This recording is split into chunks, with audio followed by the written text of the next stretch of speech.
All right, welcome in. Here's another example of how college today might not just be what it's supposed to be, right?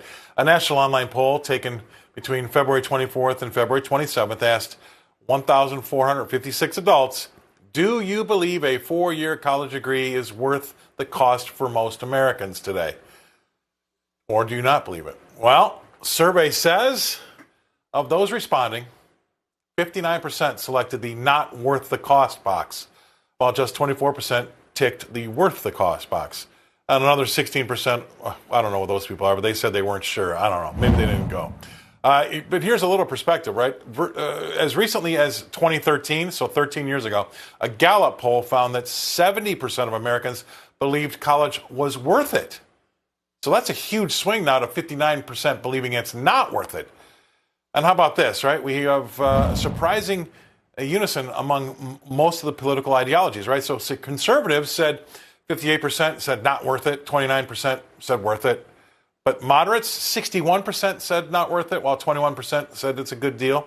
And finally, liberals, 60% said not worth it, and 20% said it wasn't. So across all sets, basically 60% think it's not worth it, while 20% say go for it. So my next guest was really the one who brought it to our attention. She's involved in this industry, so let's bring her on for more of her points of view on it. Please welcome to the show, Dr. Carol Swain. There she is. Thanks for being on all the way from Brentwood, Tennessee, the beautiful Brentwood. Thanks for being with us here, Doctor.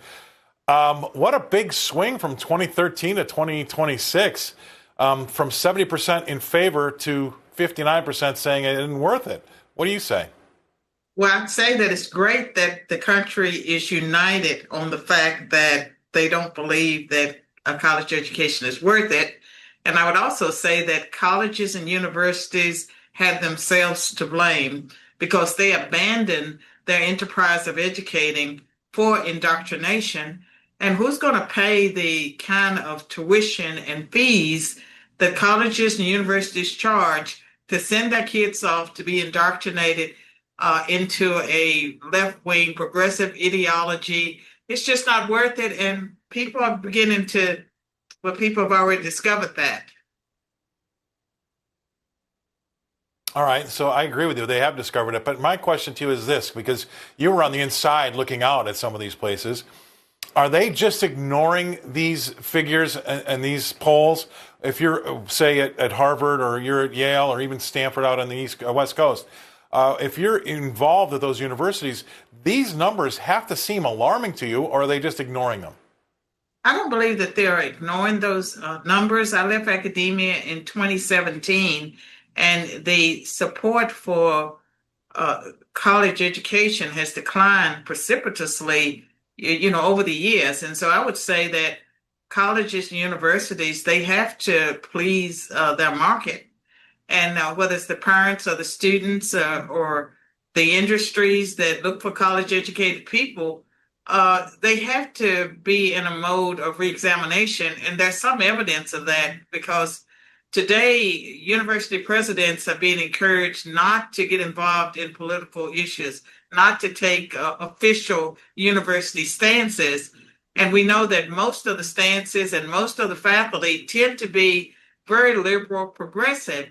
And if they want to turn colleges and universities back to being marketplaces of ideas, they have to do something about the ideological imbalance. Because right now, it's almost all Democrats, very few Republicans, and that is something that, it doesn't make for a good education for students.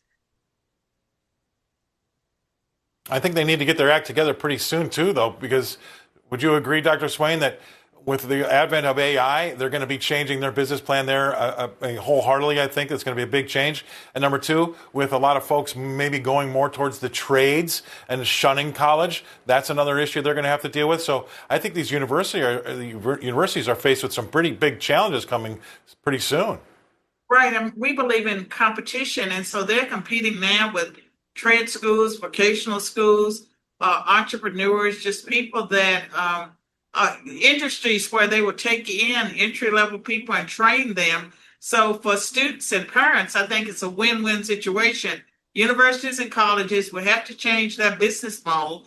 And when it comes to the choices for education, there are so many now, including the fact that there are parents that are taking that money that they saved up for college and for the universities, they're giving it to their young people and saying, you can start a business. You can use this money for something else.